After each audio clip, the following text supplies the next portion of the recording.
2025 tariff crisis के बीच Donald Trump के पहले कार्यकाल में बोए गए थे। उनके एडमिनिस्ट्रेशन ने रेसिप्रोकल टैरिफ्स पेश किए। अगर कोई दूसरा देश यूएस गुड्स पर हाई टैरिफ लगाता तो अमेरिका भी वैसा ही करता।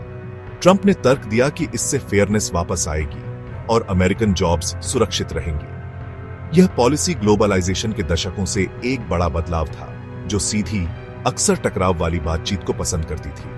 जब ट्रंप 2025 में ऑफिस लौटे तो पॉलिसी को अर्जेंसी के साथ फिर से शुरू किया गया। इंडिया, जो यूएस गुड्स पर हाई टैरिफ के लिए जाना जाता है, जल्दी ही एक टारगेट बन गया। वॉशिंगटन ने इंडिया से अपनी ड्यूटी कम करने या बड़े टैरिफ का सामना करने की डिमांड की। वसंत 2025 में यूएस ने इंडियन एक्सपोर्ट्स की एक वाइड रेंज पर नए टैरिफ अनाउंस किए। इस कदम को ट्रेड को फिर से बैलेंस करने के रूप में देखा गया, न कि पनिशमेंट के रूप में। टैरिफ ने इंडिया के सबसे सक्सेसफुल एक्सपोर्ट सेक्टर्स को टारगेट किया, जिससे नई दिल्ली में शॉक वेव्स फैल गई। मैसेज वन साइडेड ट्रेड का दौर खत्म हो गया था।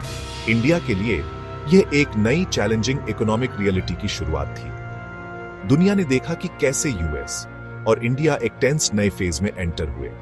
ग्लोबल ट्रेड ऑर्डर बदल रहा था तेजी से। इंडिया ने इंपैक्ट के लिए खुद को तैयार किया। एक बड़े इकोनॉमिक शोडाउन के लिए स्टेज सेट था। टैरिफ ने इंडिया के एक्सपोर्ट सेक्टर्स को तेजी से और बुरी तरह हिट किया। यूएस से टेक्सटाइल और अपैरल के ऑर्डर्स रातों रात सूख गए, जिससे फैक्ट्रियों को प्रोडक्शन रोकना पड़ा और वर्कर्स को निकालना पड़ा। सूरत और जयपुर में सेंटर्ड डायमंड और ज्वेलरी इंडस्ट्री ने कॉम्पिटिटिवनेस खो दी, क्योंकि अमेरिकन बायर्स दूसरे देशों की ओर मुड़ गए। ऑन्टो पार्ट्स और फार्मास्यूटिकल्स को नई ड्यूटीज का सामना करना पड़ा, जिससे कॉन्ट्रैक्ट्स खतरे में पड़ गए और इंडियन एक्सपोर्टर्स और अमेरिकन कंज्यूमर्स दोनों के लिए कॉस्ट बढ़ गई। यहां तक कि श्रिम्प और स्पाइसेस जैसे एग्रीकल्चरल एक्सपोर्ट्स भी यूएस मार्केट में अनवाइबल हो गए। दर्द बड़े एक्सपोर्ट हाउसेज से लेकर छोटे फार्मरों और कोऑपरेटिव्स तक फैल गया।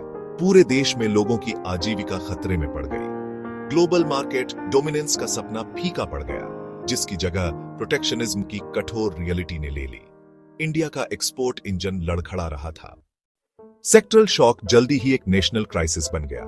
इंडिया के जीडीपी ग्रोथ फोरकास्ट गिर गए, क्योंकि यूएस को एक्सपोर्ट्स कम हो गए। फॉरेन इन्वेस्टमेंट रुक गया। ग्लोबल कंपनियां इंडिया को एक मैन्युफैक्चरिंग बेस के रूप में फिर से सोचने लगी। एक्सपोर्टर्स नए मार्केट खोजने के लिए भाग दौड़ करने लगे, लेकिन ट्रेड टाइज बनाने में टाइम लगता है। तेज डिस्काउंट और घटते प्रॉफिट नॉर्म बन गए। शेयर मार्केट गिर गया और रुपया कमजोर हो गया, जिससे इन्फ्लेशन का डर बढ़ गया। ग्लोबल इकोनॉमी का इंटरकनेक्टेडनेस साफ दिख रहा था। वॉशिंगटन में एक सिंगल पॉलिसी शिफ्ट ने इंडिया की इकोनॉमी के हर कोने में झटके भेजे। पॉलिसी मेकर्स को एक मुश्किल चुनौती का सामना करना पड़ा। रेसिलियंस और अडॉप्टेशन की जरूरत कभी इतनी क्लियर नहीं थी। इंडिया ने अर्जेंसी और रिजॉल्व के साथ जवाब दिया। गवर्नमेंट ने सपोर्ट पैकेजेस और एक टैरिफ रिस्पांस यूनिट लॉन्च की, ताकि एक्सपोर्टर्स की हेल्प की जा सके। डिप्लोमेट्स ने टेंशन्स को कम करने और टैरिफ के म्यूचुअल हार्म को हाईलाइट करने के लिए काम किया। बिजनेसेस ने सप्लाई चेन्स को फिर से इंजीनियर किया और नए मार्केट की तलाश की, जिससे वे अधिक फुर्तीले और इनोवेटिव बन गए। क्राइसिस ने स्ट्रक्चरल रिफॉर्म्स, नए ट्रेड एग्रीमेंट्स और वैल्यू चेन में ऊपर बढ़ने की जरूरत को उजागर किया। इंडिया के आगे का रास्ता डाइवर्सिफिकेशन, इनोवेशन और मजबूत डिप्लोमेसी की डिमांड करेगा। 2025 का टैरिफ शॉक एक वेकअप कॉल था, एक ऐसा जो अल्टीमेटली इंडिया को स्ट्रॉन्गर बना सकता था। दोस्तों, अगर आपको ये जानकारी उपयोगी लगी हो तो ऐसी ही महत्वपूर्ण जानकारियों के लिए वीडियो को शेयर करें, चैनल को सब्सक्राइब करें और घंटी का बटन दबाना न भूलें। इसे ज्यादा से ज्यादा लोगों तक पहुंचाने के लिए शेयर जरूर करें।